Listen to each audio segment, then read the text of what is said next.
York's classic rock, Q1043. New York's classic rock, Q104.3. Oh my God, what we just learned. Joey Pantoliano from The Sopranos. He only watched the last 5 minutes of the final episode because he didn't have HBO. Well, it I mean, happens. how insane is that? I still don't. Well, it happens. You still don't. It happens. So he heard Journey doing "Don't Stop Believing." Right. We just heard Journey that what doing that was? "Who's Crying Now," and Constantine Maroulis is also here. Yeah. And you, Constantine, are certainly I thought you were Spanish. That's it, Morales. you are certainly very familiar with the Journey catalog. I am. I enjoy it. I still enjoy it. They like when I sing those high notes. So of course, you guys have been so supportive during all the Rock of Ages days, and now we're here to talk something else. Yeah, and it's one of the bands that you're with. You're in different bands all the time, but one of the bands you're with is a tribute to. Yes, sir. We play, I have this thing, Foreigner's Journey. It's a big tribute, classic rock experience. We play all over the country, and it's been a lot of fun. It sort of took off. We don't like dress up like the band or anything like that, but we sort of celebrate the catalogs of course, Foreigner and Journey, but a lot of other stuff, a lot of mashups, a lot of new arrangements, and the kids, they love it. And you know, Foreigner is not in the Rock and Roll Hall of That's Fame. right. And that's like insane. It is insane, but that's a whole other we issue. We got to open Well, that they're up. foreigners. Well, at the beginning, half of them were. Yeah. But right now, we have a connection, you see, because this new show, Rock and Roll Man, you star as Alan Freed, Constantine. I And, do. And the Rock and Roll Hall of Fame is in Cleveland because of Alan Freed. And Leo Mintz.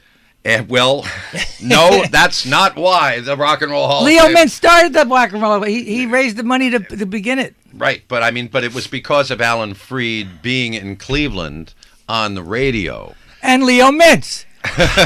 Don't argue. That's an actor's job. He's going to fight for Who his... sponsored Alan Freed's first radio show? The Okay. Record Rendezvous. Yeah. You're not gonna win the argument. Well- okay. Joey plays Leo Mintz, but he plays two parts Yeah. because he also plays a person purported to be the toughest and possibly most corrupt record executive in history, Morris Levy. Died in prison. He was convicted, and then he was about to go to trial for the brutal murder of a gentleman, because there was a lot of bootleg records going on in those days, and that's what they would do. They beat him up, but he died before they could go to trial. And Tough he owned dude. Birdland. He owned a lot of clubs. Joey is unbelievable in this. I mean, obviously prolific, just actor, film legend and all, but to see him get to do two completely different parts in this, Act 1, then Act 2, people are going to freak out. Well, you could make a movie and just cast him. I know. In all the different characters, because you are believable in every role I've ever seen you in. Thanks. I'm having a blast. I've never been in a musical, and when you come to see me, you'll know why. Get out of here. But I know you can dance. Yeah, that's right. I know you can dance because in the In Crowd, which was just an absolutely amazing movie where you played a Philadelphia television rock and roll dance party host. Yes. There was some dance in there, especially there toward the end. You were leading a whole line.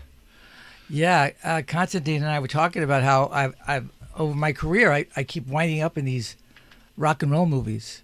La Bamba. The Bomber, Yeah. The Idolmaker, Eddie and the Cruisers. Yes, Eddie and the Cruisers. Unbelievable. But speaking of his high notes, I've already gone through 3 pair of glasses. He hits them and my lenses shatter.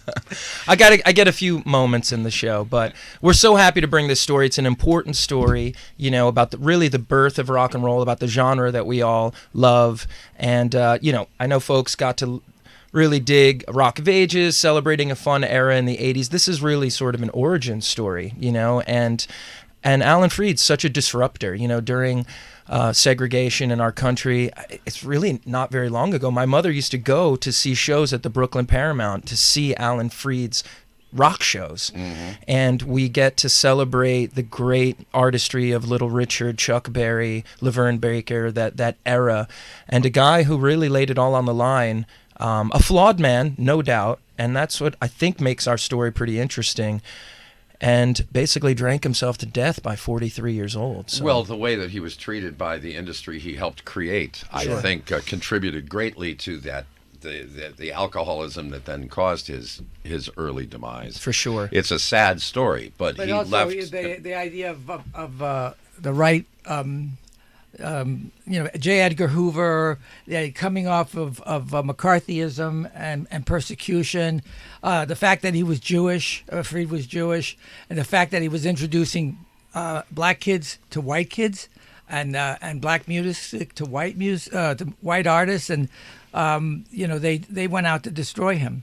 They took away his career, and they had the IRS chase him, and he died.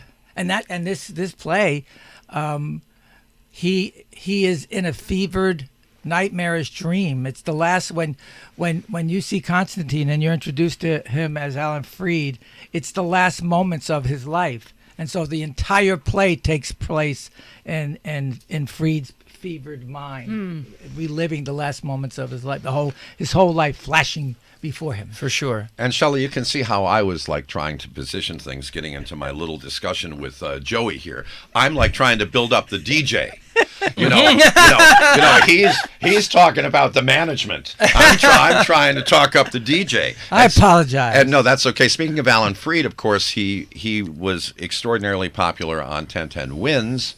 Here in New York, but then he was on WABC, and you were later on WABC. So you had this connection. It's a crazy full circle situation for me. I really grew up on the AM radio, whether it was pop or talk, and I had a nice little run with WABC, and I love the radio. I mean, you guys are really just icons to me, and so to be able to celebrate that sort of medium as well, and there's a progression. He starts off, he was this journeyman who was doing high school sports and classical music, and he was whatever. A classical music announcer. He was like a gigger, I whatever didn't know he could that. get his hands on, until he connects with Leo and the music, and WJW in Cleveland, and basically says, you know what, F you, I'm gonna play this stuff.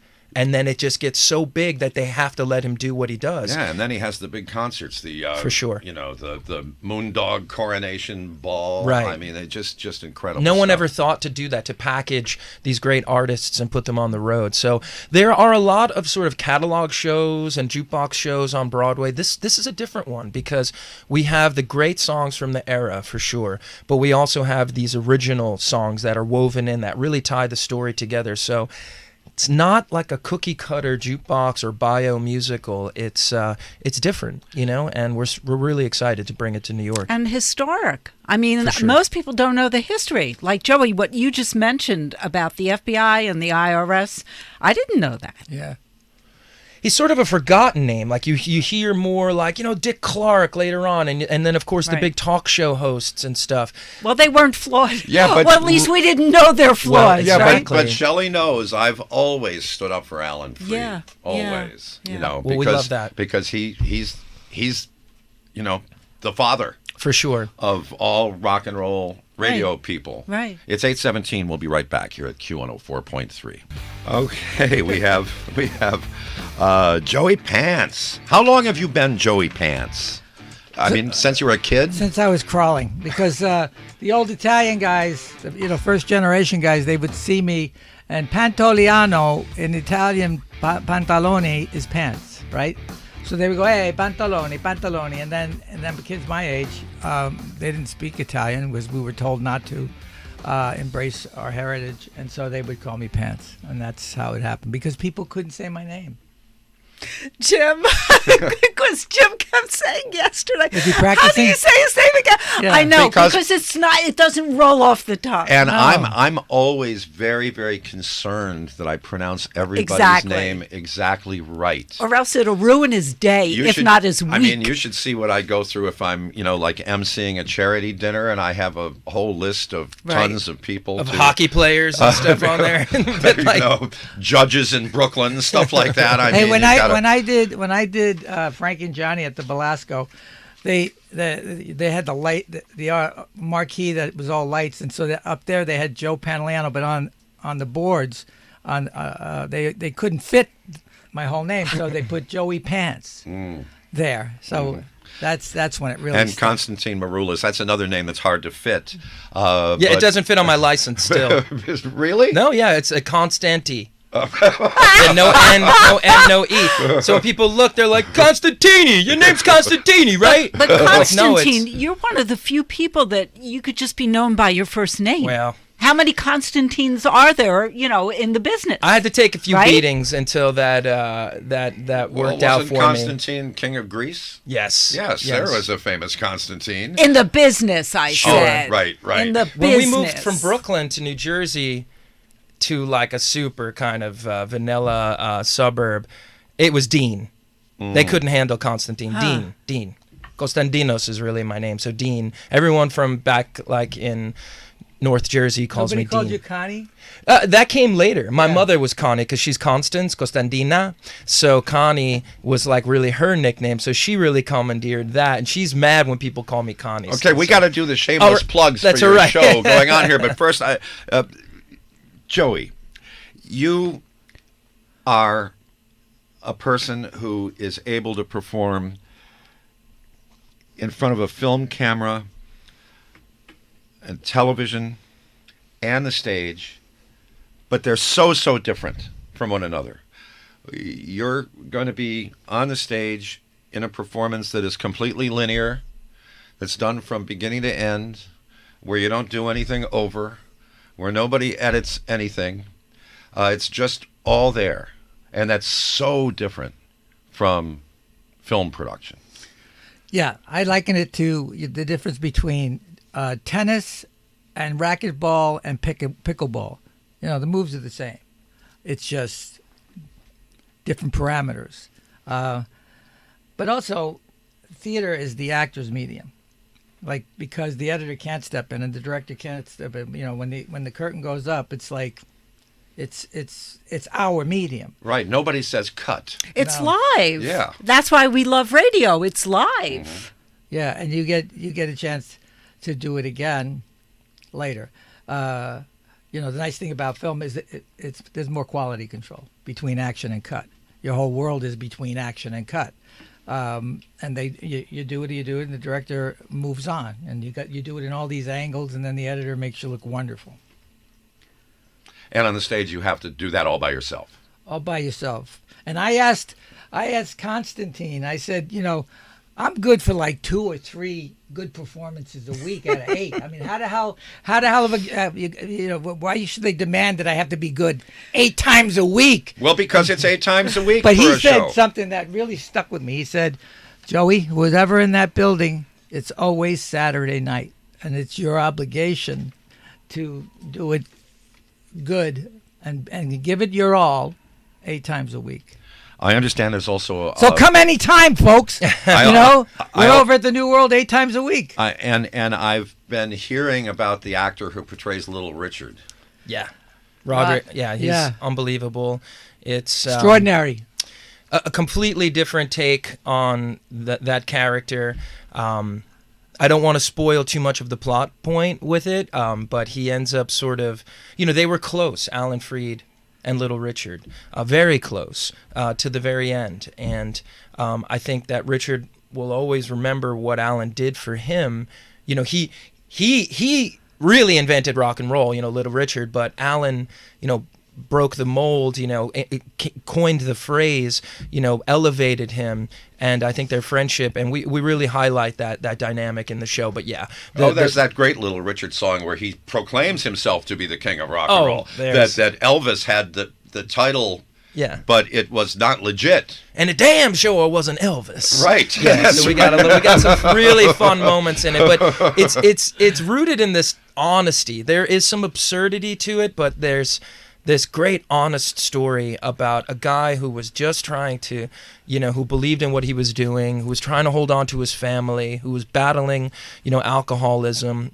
Unbelievable, great songs, fun, a lot of fun.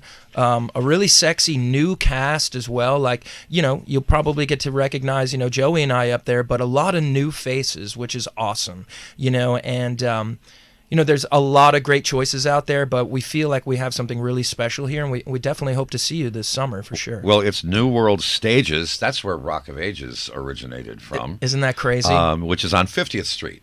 Right there. Yeah, West right. 50th Street. Right in the district. And rockandrollmanthemusical.com. And the previews begin June 2nd, and right? the official opening night. June 21st. That is correct. At New World Stages, Stage 3. That's 340 West 50th Street. So again, that's rockandrollmanthemusical.com. Starring Constantine Maroulis and Joey Pants. Yes. Joey Pants hoping to be on for he will on his game. Pantoliano. But you're Did I do that Pants, okay? Of course you're going to be do. extraordinary. Okay. And because it's live and because, right? Oh, I just got goosebumps when you said that. There's nothing like it. There's nothing like it. And the dancing and the music and the singing, and it's like it's so entertaining. It's so entertaining. I'm really enjoying it. Okay, well, thank you both so much for visiting with us this Peace morning. and love. We appreciate it. Good luck and break a leg. New York's classic rock, Q1043.